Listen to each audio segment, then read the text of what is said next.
রথযাত্রার আগে খুঁটি পুজোর মাধ্যমে বেজে উঠল আগমনী সুর।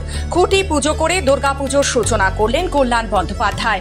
শ্রীরামপুরে তৃণমূল সাংসদ কল্যাণ বন্দ্যোপাধ্যায় RMS মাঠে প্রতি বছরই দুর্গাপুজো করেন, আর রথের আগে হয় সেই দুর্গাপুজোর খুঁটি পুজো। সেই মতো আজ সাংসদ খুঁটি পুজো সারলেন। উক্ত এই খুঁটি পুজো অনুষ্ঠানে উপস্থিত ছিলেন তৃণমূলের বিধায়ক ও চেয়ারম্যানেরা। একই সাথে সেখানেই দেখা গেল রাজীব বন্দ্যোপাধ্যায়কেও। ছিলেন সাবধানীর বিধায়ক অরিন্দম গোয়েন, চুচুড়ার বিধায়ক অসিত মজুমদার, শ্রীরামপুর পুরসভা চেয়ারম্যান গিরিধারী সাহা সহ অন্যান্য নেতৃত্বরা।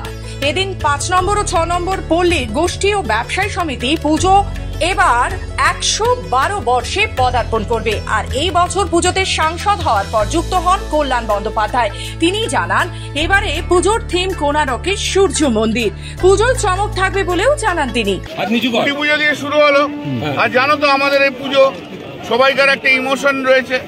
সারা শ্রীরামপুর শ্রীরামপুর পার্লামেন্ট সারা হাওড়া হুগলি সবাই আসে, বড় ভালো করে পুজো হবে। এবার কোণারকের মন্দির আছে, আপনি তো সাবিকিয়ানার আমার রয়েছে, তো হবে।